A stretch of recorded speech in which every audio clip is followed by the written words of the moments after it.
I said they did pretty well. And but yeah. the legislators, some of our friends from Boulder area held a town hall last night, and they told people who were advocating for tighter oil and gas regulations that they needed to get their message out more widely. And so I have those articles if anybody wants them, but what is your take on this jockeying for position for the next session, and how can the environmental community expand its outreach? What is missing, or what do you hear is missing? Well, I mean, in terms of what's missing, I think it's the conversations between the governor and the environmental community on how big the divide is. I think, you know, one of the things that struck me, and I realize this is certainly not the mainstream environmental community, but one of the things that struck me was hearing about how the governor twice went to speak at debates about fracking and oil and gas development, and hearing him get shouted down at these debates. And truthfully, anytime that kind of atmosphere exists, it's a lot harder to negotiate. You know, notice the gun bills this year.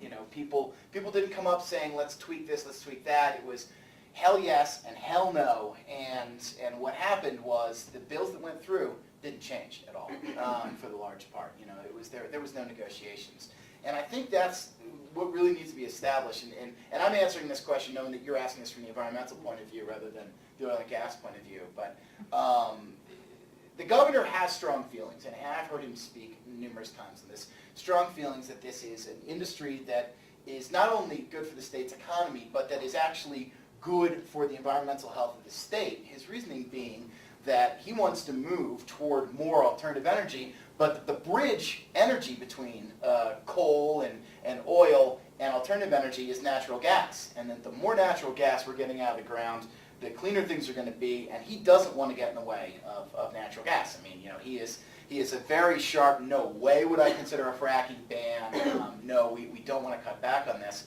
And I think what happened this year, if I saw it right, is that the people that were kind of pushing these came in with the ideas from their constituents. And I'm thinking specifically, and stop me if I get too inside baseball here, by the way, but I'm thinking specifically about Representative Mike Foote and Senator Matt Jones, who I dealt with a lot on these two bills. They're both from the Boulder County area, and both of them were hearing from constituents such as the really outraged people in Longmont who don't like what the governor's not doing. And they brought in bills that would make some pretty big changes in the eyes of the governor. That, you know, for example, the idea of testing more in the Wattenberg area may not sound major, but what it was really offensive the governor was about was the idea that his appointed Conservation Commission had decided in January this is how testing was going to be done, and this was, in his mind, sticking a finger in the eye and saying, forget it, I don't care what your commission says. And so I think to advance things, there needs to be some sort of talk about where's the middle ground between there. Where does the governor really draw the line, and where doesn't he? And see, you know, about that. And the last thing I'll mention on this is, and I think some of the legislators need to have more of a sit down with the governor too. You know, I found it very interesting that, you know, two bills had passed, two fairly, to be blunt with you, two fairly minor bills had passed this year, uncontroversial bills. And on the last day of the session, they were about to pass a bill that was going to raise minimum and maximum fines for oil and gas pollutions. And when the Senate took out the section about minimum fines and said, okay, we're going to raise maximum fines, but we don't want to take out minimum, we don't want to make there be minimum fines, so we think that takes away negotiations. The House sponsor just gutted the bill. He said, the hell with it, I'm not going to run this. You know, and that's kind of where there needs to be more talk rather than reaction. So, sorry, I know you were. Yeah, I just want to follow, because I don't know if Yeah. I quite was tracking with the finger in the eye point that you were making there. That might have been a bad analogy, but yeah. I'm just wondering, the impression that I got from that was that the governor has thin skin and that he's in a hell no or a hell yes camp as opposed to trying to negotiate a middle ground. Is that the reality? Well, what the governor feels like, what he has said is that he feels like these have already been debated. And the reason he really didn't want to go with changes to his commission or changes to the decision they made on the Wattenberg is he said, look, they came after public hearings, and these are the people that I appointed. Actually, he doesn't say that phrase so much, but everyone knows that's kind of the background. Like these are the people he appointed to the commission for the large part. And that they heard these, and in January they decided this rule, and he felt that the legislature coming back and saying, after all of those hearings, we're going to just go ahead and ignore what the commission did and do it our own way, was kind of, the analogy is not good, but the finger in the eye or the kick in the shin, whatever you will, to a commission that he felt did its work. And so that he didn't like the idea, the legislature just saying, no, we don't like it, we're going to change it. So I think that's where some of the big problems came, not his belief that, you shouldn't be testing more here. It's the belief that we had our hearings, we came up with the decision, and you didn't like it. So I'm not going to go with that. Sorry. Related with that is, it flies in the face of, and somebody can maybe express this a little better, top-down versus bottom-up. The state, and I've seen it written that the state of Colorado is not supposed to be a top-down organization, as he argues for COGCC rules versus local rules. It's supposed to be from the other way around, but that creates chaos in its own right if everyone's going to have their own rules. Might this get to be a legislative, not legislative, a legal nightmare or challenge? I think it already is. As I'm sure you probably know, I mean, the state's already suing the city of Longmont for putting in place stricter rules than the state has on oil and gas drilling.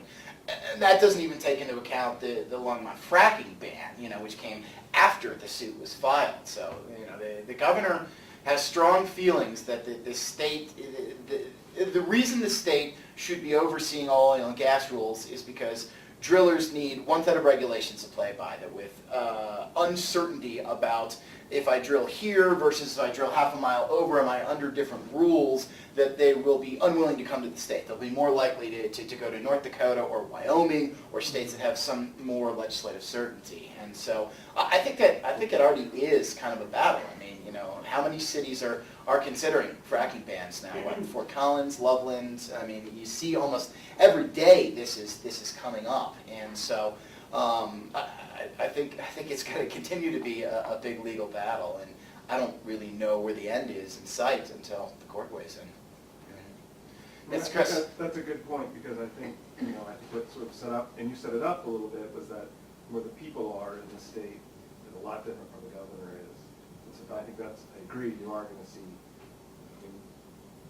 I think the citizens expect us to do more to try to protect them in our environment, and particularly on oil and gas drilling. And so I think that's really where the tension is going to be. It'll be interesting to see what the governor, how he reacts as this pressure builds, as you see these local fracking bans move forward. But yeah, you're exactly right. It's not going to go away.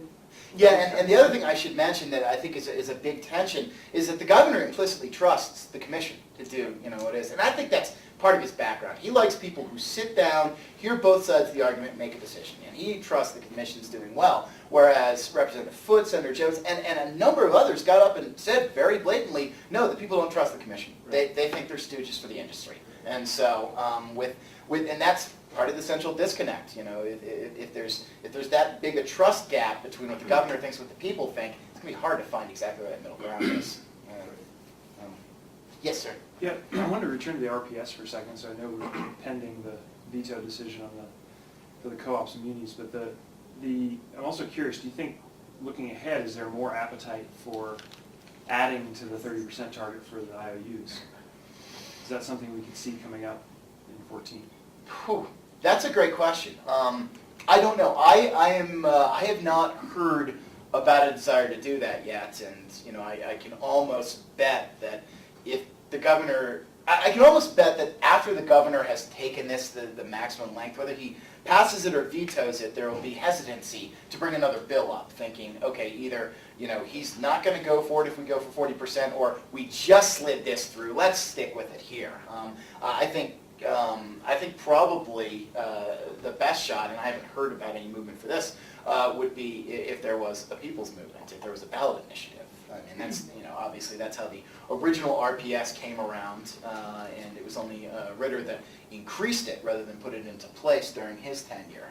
So, in fact, I would bet that any major legislation dealing with energy that is not seen as kind of just a more of a compromise next year would probably have to come from the people. Obviously, and both the House and Senate leaders both say we'll never support a fracking ban. They want changes and they want increased regulations. They don't want a fracking ban in the state. But I keep hearing, well, boy, that would be an interesting one to put on the ballot that might get through. That wouldn't get through the legislature. So I think both of those come down to, is there a groundswell of people who want to put those things on the ballot, more so than do you expect the legislature to do it next year?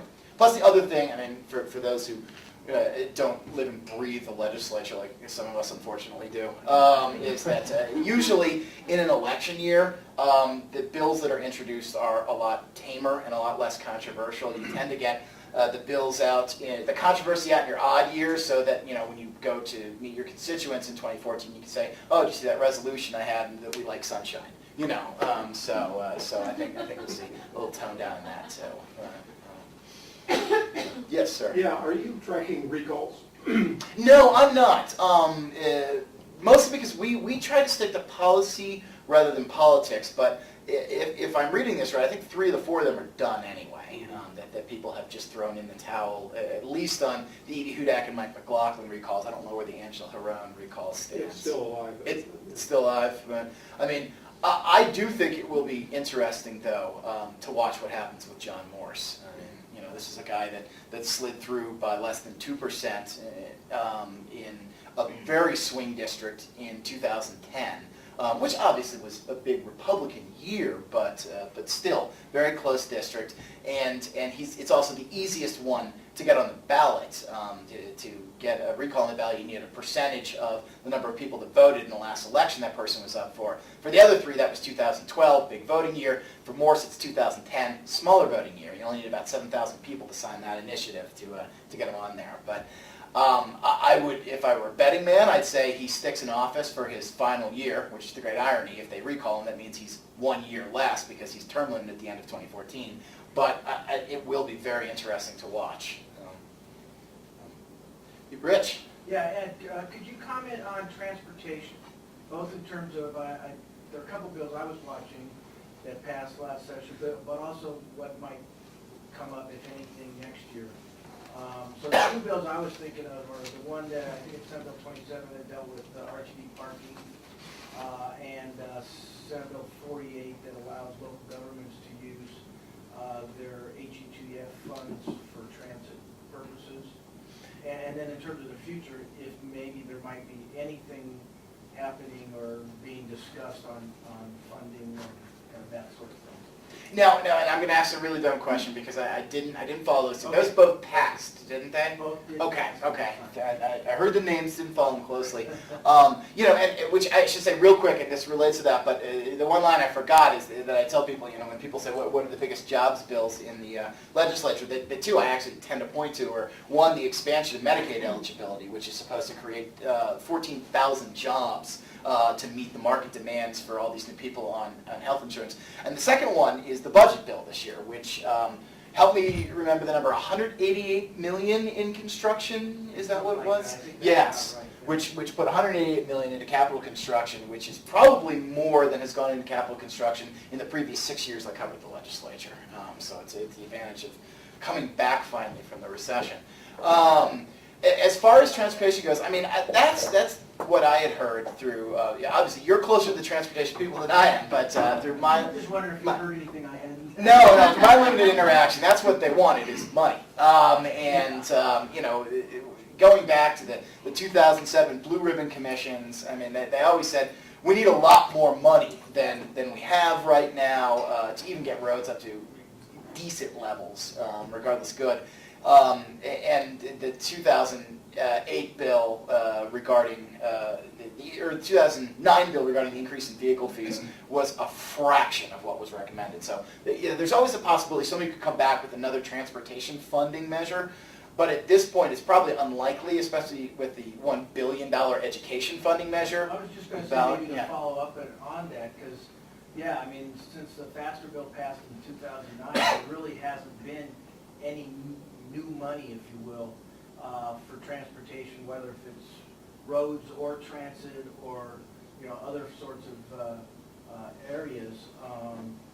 And I know they're still talking in both in local governments and in the industry about, geez, we need to get more money, we need to, raise gas tax, or whatever it might be. But then you've got this educational initiative on the ballot, and so then that, I guess, pushes everything else back, and you test the voters' limits of how many times they're willing to vote for tax increases. Yeah, I think no matter how good the economy is, after you put up a 1.1 billion tax measure, nobody's coming back with a tax measure in 2014 for anything else. I mean, pass or fail, and I think this is actually a decent shot of passing. There's not going to be an appetite for that. As far as transportation goes, one of the bills that I followed, and this is the great thing about being the business journal reporters, you follow bills that nobody else follows sometimes, but that I think will come back in some form next year, is a bill that aims to spur development around light rail lines. And the way it would have done it this year was to make it harder for condo owners to sue over any kind of construction defects that could be related to being near development, or make it harder for them to sue, period. Right now, there's almost no condo building going on in the state of Colorado. It's about 2% of the new housing that's coming out on an annual basis. In most cities, it's about 25%. And the reason that is because of the way state law is structured. If any two owners in a condo association that's whatever number it is, find defects, they can file a class action lawsuit, come up with some big judgments, and that has just scared away builders, period. And a lot of cities especially are saying, look, I got a light rail line, I want to build condos near there, I want 20 and 30 somethings to buy a home here. So it was interesting. The sponsor convinced me he had the votes to pass that bill, and they weren't there, but I do think that's a bill that's going to be really discussed and hashed out, and people are going to talk about it as a way to kind of, that doesn't deal directly with transportation, but it spurs the idea of building light rail lines of public transportation if you can get centers of population around those lines. So. And I think, and maybe for this group too, it does have ties to sustainability issues in terms of land use development and so forth, because Dr. Cog is in the process of studying that issue, because our board became concerned about whether or not these construction defects issues are causing, like you say, this lack of multifamily for sale housing, particularly around transit-oriented developments, which is something that we're promoting. And so they wanted us to look into that more. And so we will be studying that issue to see how it relates to our Metro Vision goals. And once that study comes out, both sides can do with it what they will, I think, because I'm not sure, we don't know really what the results of that study is going to be in terms of what it's going to find in the Denver metro area. It will include some comparative analysis of what's happened in other states and cities. So. Yeah, but don't forget to call me when that does come out. Yeah, it's due by the end of September, so we'll definitely let you know. Thanks. Behind Chris.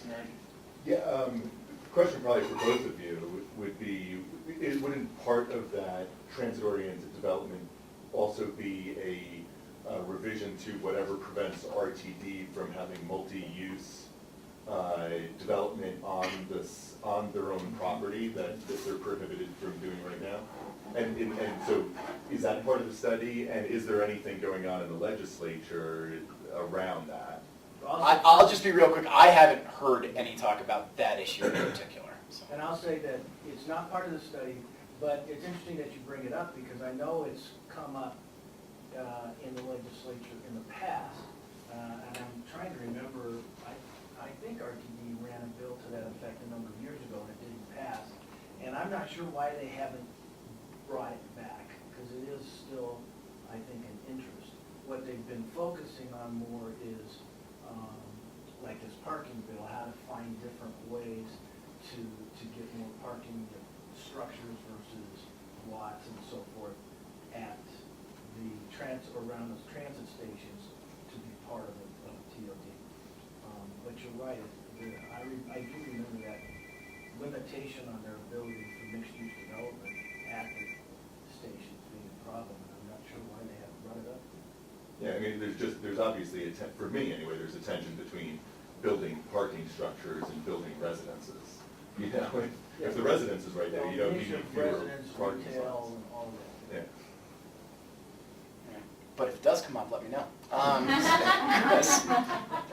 I just wanted to say that I really appreciated your reporting during the session, and Thank Kathy you. Proctor's as well. You guys really do excellent reporting. I think, Denver Business Journal, you might think it could be a little more conservative or slanted, but that really wasn't the case. You guys are very fair.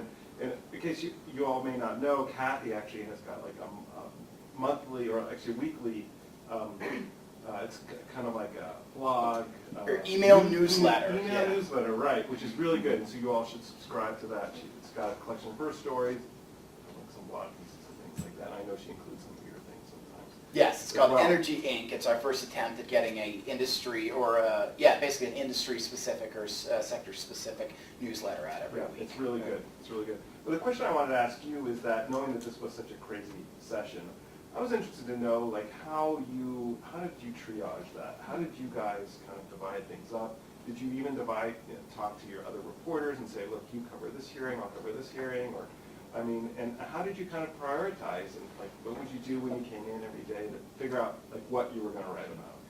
You know, the way you cover the legislature is you come in every day, and at 7:15 every morning when the bill room opens, there's a schedule out, and in fact, actually, I think it's out earlier online. That tells you what bills are coming up that day. And normally, you look at that schedule and you're like, okay, I knew that, because it's scheduled weeks in advance. And this year was kind of like, that one.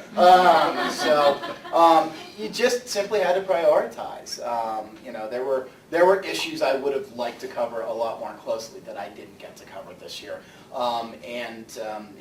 We have, just in our paper, we have 5 reporters, and generally, I spend the entire session at the Capitol, and I tell the other 4, okay, here's bills on your beat. If you want to cover them, let me know. If you want me to cover them, let me know, etc. But this year, that changed a little too. You or nobody else, and with Kathy, I mean, there were so many energy bills, and they were coming so fast and furiously the last month of session.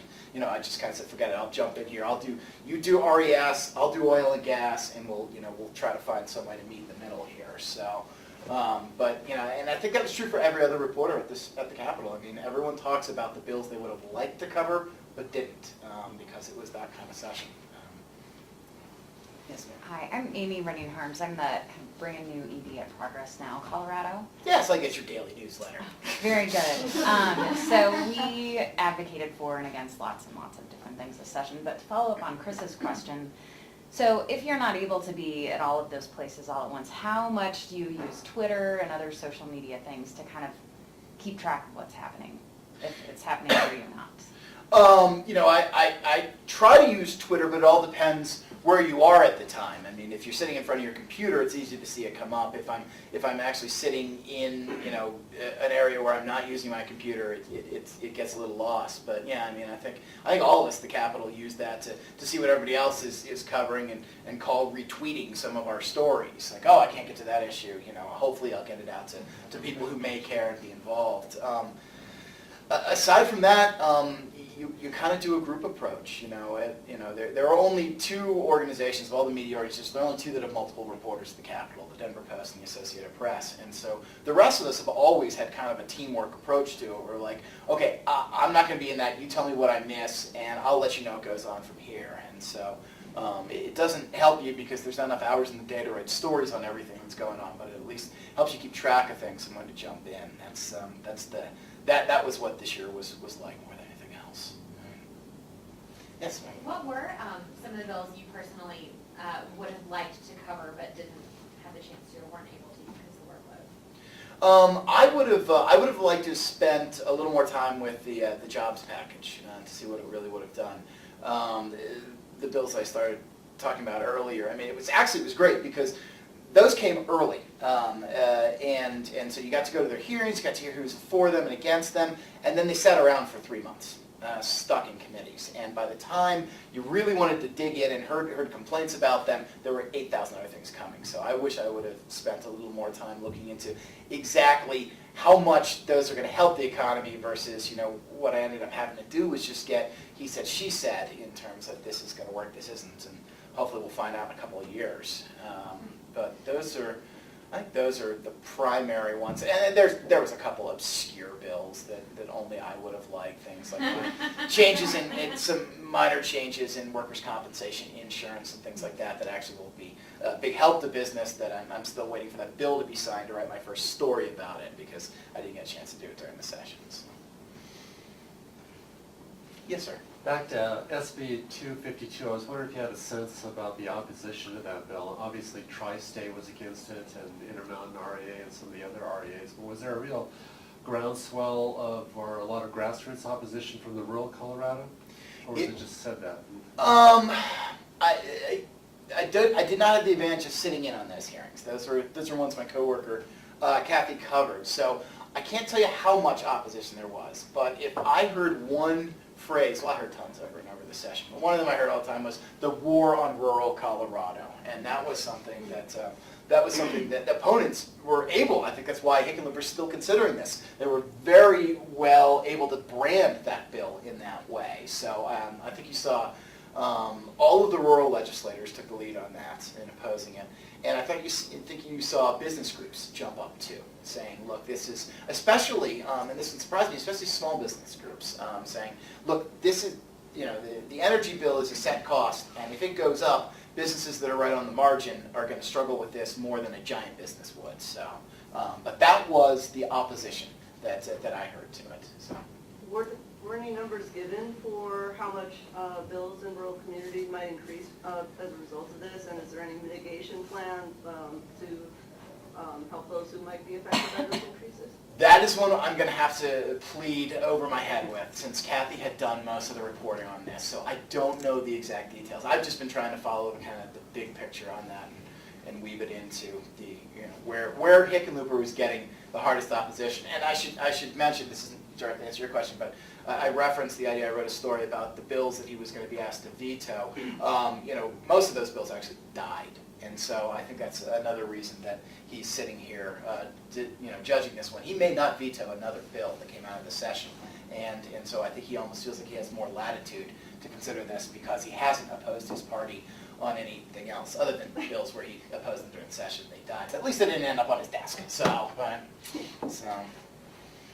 yes. And we just had, sorry, time check. We have 3 more minutes left. Just Okay. But, hey, while we've got 3 minutes, let me throw this out to you all. Are there issues I didn't talk about that I should be watching for in 2014? You all are very plugged in. Are there things that you expect to come up that we haven't been talking about that might be really, really important bills? Okay. No. But in all honesty, I mean, you don't have to answer that right away. I've got a stack of business cards, and I'll just kind of leave them up here for anybody who would want one. And please be in touch with me. I'll just say that we want to be a resource to everyone out there. The big business, small business, groups that are affected by business at all. If your group tends to clash with KC and NFIB, great. We want to hear from you too, so that their voices aren't dead. So please be in touch with me, and I'd love to hear from you all about what's important coming up in the next session and even in this off season.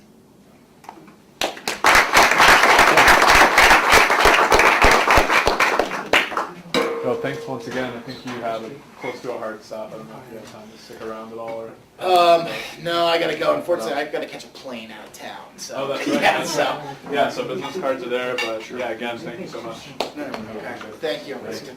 having Thank you all. Excuse me. No, that's fine. So the only thing I was getting to agree about is that we never use these tourists in mornings at all. So, yes, and our print stories, you have to have a subscription to access them online, but anything that runs during the week, so. So you're buying power from Big J.